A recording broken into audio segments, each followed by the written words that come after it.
September 17th, 2020. Live like a king. The king must not build up a large stable of horses for himself, must not take many wives for himself, must not accumulate large amounts of wealth for himself. He must copy for himself this body of instruction. He must always keep that copy with him and must read it daily. That way, he will learn to fear the Lord. This regular reading will prevent him from becoming proud. It will also prevent him from turning away from these commands in the smallest way. Deuteronomy 17, verses 16 through 20. God shifted the concept of what it means to live like a king when he made the king responsible for himself.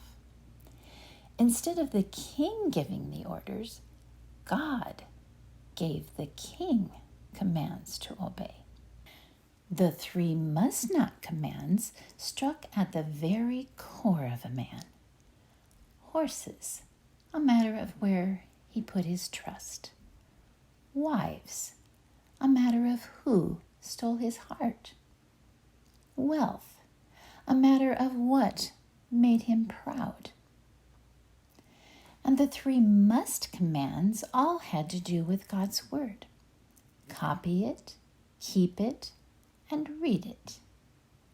And even though the king had the power to command everything else to be done for him, when it came to relationship with God, he was responsible to act for himself.